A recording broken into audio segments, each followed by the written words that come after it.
Jacques-Antoine Blouin, je suis chef de projet sur la plateforme Altastrada RCP, dossier communicant en cancérologie. Je fais partie du GradCorps e-santé, qui est un organisme public qui est au cœur de la transformation du numérique en santé sur le territoire. Donc on déploie des projets e-santé, qu'ils soient nationaux ou régionaux, et on agit aussi comme opérateur de services numériques en santé en proposant des outils dédiés, donc comme Altastrada RCP DCC, qui est proposé par l'éditeur Rofim. La Corse et la région PACA partageaient le même outil numérique qui était mis à disposition par le GRAD PACA.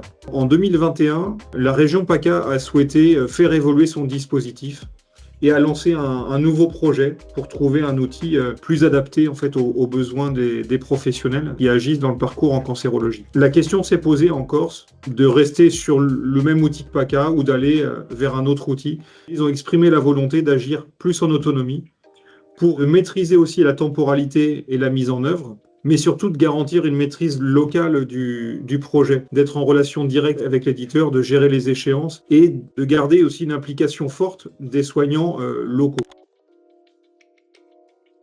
On a sollicité les professionnels de la cancérologie qui ont été au cœur de la démarche de choix. Ils ont mis en avant les aspects fonctionnels de Rofim. Il y a une administration qui est simplifiée. Rofim permet la gestion complète des quorums.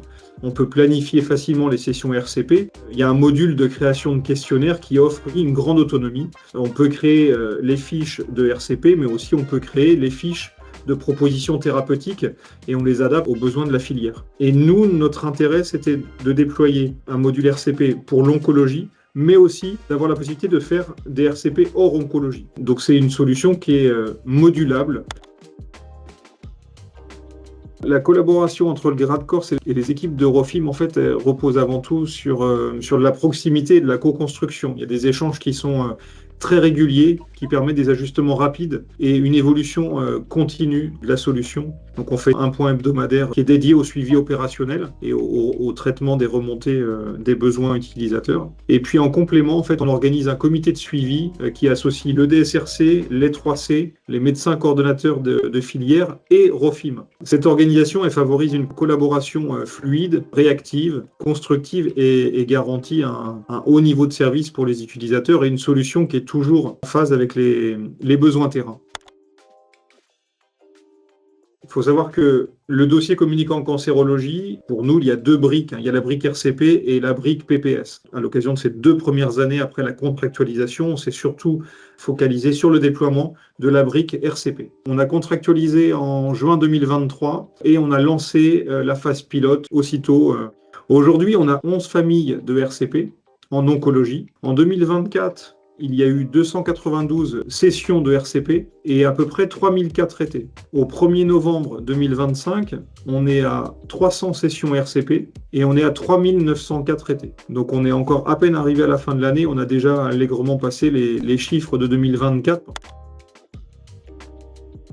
Il faut savoir que notre objectif, ça a été de mettre en place une fiche RCP onco régionale. Quelle que soit la spécialité, on a une seule fiche RCP oncologie homogène avec celle de PACA. On est ISO PACA parce qu'on a beaucoup de patients qui vont se faire soigner aussi en région PACA. Donc c'est important qu'on ait une fiche qui soit lisible et où les professionnels se repèrent facilement. Pour les professionnels, c'est un gain de temps dans la complétude de la fiche quand ils soumettent un cas, mais aussi dans le rendu des propositions thérapeutiques. On est sur des fiches structurées qui permettront à terme l'exploitation des données. Il y a une satisfaction des professionnels sur la fiche RCP et les différentes fonctionnalités qui sont proposées par la plateforme. Ils ont des retours assez positifs sur la simplicité de la fiche. La création du questionnaire dans l'outil, c'est assez fluide et les informations partagées sont relativement claires. L'un des axes majeurs à venir, ça concerne la mise en place de l'interopérabilité entre le dossier patient informatisé des établissements publics en Corse et la plateforme Rofim. Cet objectif, ça vise à fluidifier, sécuriser la création des fiches RCP, tout en facilitant aussi, après, le retour automatique de la fiche RCP dans le DPI de chaque établissement. C'est en cours et c'est bien avancé.